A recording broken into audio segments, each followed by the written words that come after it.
तो कैसे हैं आप लोग। स्वागत है आपका इस वीडियो में। और इस वीडियो में हम पढ़ रहे हैं क्लास 9th के पॉलिटी का चैप्टर नंबर 5। और इसमें हम चैप्टर का नाम है वर्किंग ऑफ इंस्टीट्यूशंस।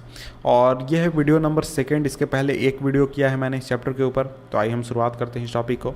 तो देखिए, इसके पहले वीडियो में हमने पढ़ा, यानी कि इसके पहले टॉपिक में हमने पढ़ा कि ऑर्डर्स किस तरीके से गवर्नमेंट द्वारा पास किए जाते हैं और उसको इम्प्लीमेंट किस तरीके से किया जाता है। और इस वीडियो में हम पढ़ने वाले हैं कि आखिर जो पॉलिटिकल इंस्टीट्यूशंस हैं उनका नीड क्या है, उनकी ज़रूरत क्या है। तो आइए अब हम पढ़ते हैं उसे। तो आइए अब हम आगे बढ़ते हैं। तो देखिए, हमने पीछे एक एग्जाम्पल देखा कि आखिर गवर्नमेंट किस तरीके से काम करती है। तो देखिए, किसी भी देश को चलाना यानी किसी भी देश पर रूल करना, उसमें बहुत सारी चीज़ें करनी होती है, बहुत सारे एक्टिविटीज़ करने होते हैं। फॉर एग्जांपल, गवर्नमेंट की ये जिम्मेदारी होती है कि अब उसके जो सिटीजन्स हैं उनकी सिक्योरिटी को ध्यान में रखे, उनको सिक्योर रखे। और इसके बाद गवर्नमेंट की ये भी जिम्मेदारी होती है कि जितने भी लोग हैं, जितने भी स्टूडेंट्स हैं, जितने भी आपके छोटे बच्चे हैं, उनके एजुकेशन का ख्याल रखे, उनको अच्छा एजुकेशन दे ताकि वो भविष्य में कोई काम कर सके। और इसके साथ साथ हेल्थ सुविधा भी प्रोवाइड कराना सरकार की जिम्मेदारी होती है। और सरकार की ये भी जिम्मेदारी होती है कि वो टैक्सेस कलेक्ट करे, और टैक्सेस कलेक्ट करके जहाँ पर ज़रूरत है रोड बनाने के लिए या फिर हॉस्पिटल बनाने के लिए, दूसरी चीज़ें करने के लिए, उसके लिए पैसे को खर्च करे। और इसके अलावा दूसरे जो एडमिनिस्ट्रेशन, डिफेंस और भी जितने भी प्रोग्राम्स हैं, डेवलपमेंट प्रोग्राम्स, चाहे वो डिफेंस से रिलेटेड हो या फिर एडमिनिस्ट्रेशन से रिलेटेड हो, उसको भी एक तरीके से चालू रखे, उसमें भी पैसा लगाएं। तो देखिए, ये एक तरीके से सरकार जो है वो बहुत तरीके से सोशल वेलफेयर स्कीम जो है उसको भी फॉर्मुलेट करती है, इम्प्लीमेंट करती है, ताकि जो सोसाइटी में रहने वाले लोग हैं उनकी आर्थिक स्थिति सुधर सके, उनकी जो हेल्थ की स्थिति है वो सुधर सके, और भी दूसरे सुधार जो सोसाइटी में ज़रूरी है वो हो सके। और ऐसा करने के लिए, यानी इन सभी चीज़ों को करने के लिए कुछ लोग जो होते हैं उनको डिसीजन लेना होता है कि आखिर किस तरीके से इन सभी एक्टिविटीज़ को इम्प्लीमेंट किया जाएगा, किस तरीके से इन एक्टिविटीज़ को किया जाएगा।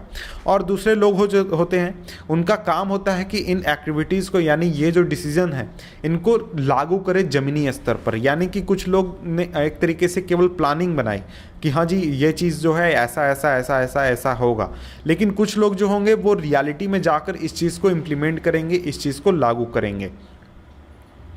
और अगर किसी तरीके का डिस्प्यूट अराइज होता है इन डिसीजंस के ऊपर इम्प्लीमेंटेशन के दौरान, और प्रॉब्लम्स आते हैं इसके इम्प्लीमेंटेशन में, तो वहाँ पर भी किसी को होना चाहिए जो कि डिटरमाइन कर सके कि आखिर सही क्या है और गलत क्या है।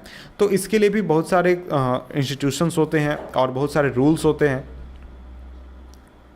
तो देखिए, ये भी काफ़ी ज़्यादा इम्पॉर्टेंट है कि सभी लोगों को ये पता होना चाहिए कि आखिर किस काम को करने के लिए कौन व्यक्ति रिस्पॉन्सिबल है और कौन रिस्पॉन्सिबल नहीं है।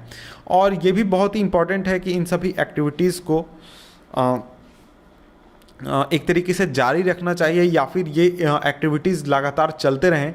अगर की पोजीशन में बैठे हुए लोग जो हैं वो बदल भी जाएं, वो चले भी जाएं, यानी सरकार जो है वो बदल भी जाए, चली जाए और नई सरकार आ जाए, तो इस वजह से भी बहुत सारे प्रोसीजर्स होते हैं, बहुत सारे एक तरीके से उसके लिए भी अरेंजमेंट्स किए जाते हैं।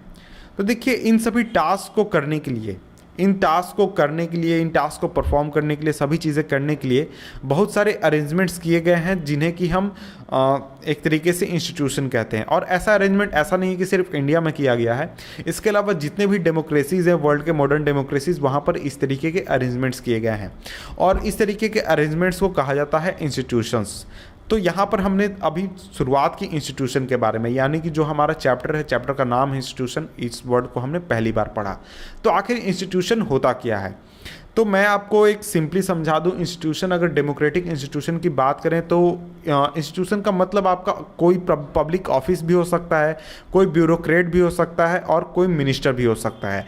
जैसे आप प्राइम मिनिस्टर ऑफिस को देख लें तो वो एक तरीके का इंस्टीट्यूशन है, सुप्रीम कोर्ट क्या है वो एक तरीके का इंस्टीट्यूशन है, और फिर कोई डिपार्टमेंट है, कोई मिनिस्ट्री है, वो क्या है, एक तरीके का इंस्टीट्यूशन है।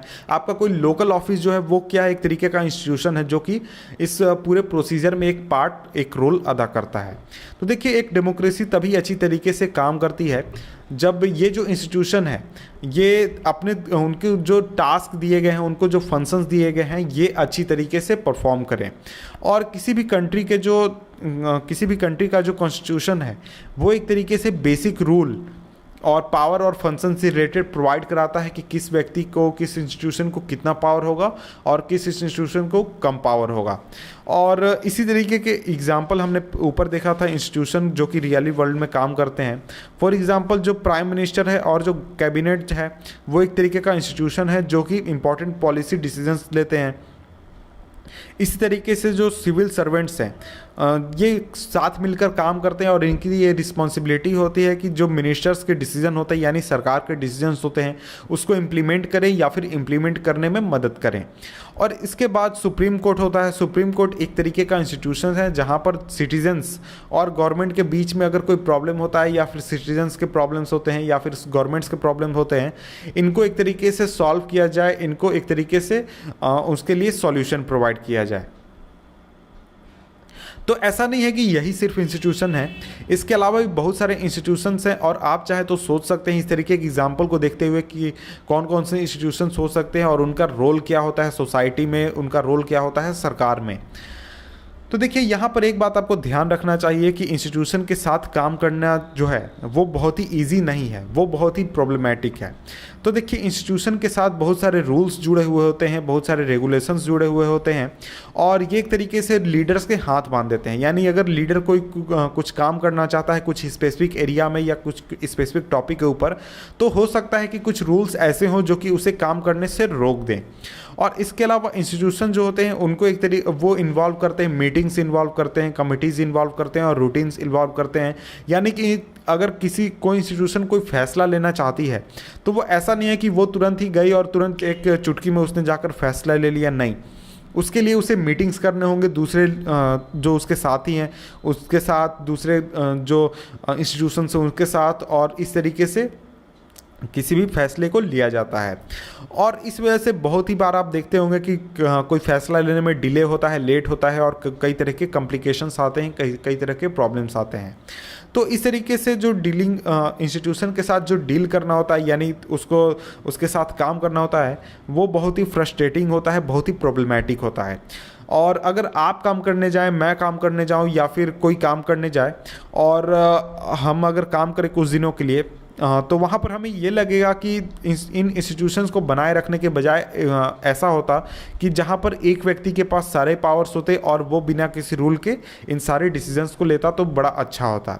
लेकिन देखिए ऐसा रियलिटी में हो नहीं सकता है क्योंकि ये कई बार अच्छी चीज़ों को रोक देता है, लेकिन कई बार जो बुरे रूल्स हैं या फिर बुरे कानून पास होने वाले होते हैं उन्हें भी एक तरीके से डिले करता है, उन्हें भी एक तरीके से रोकता है।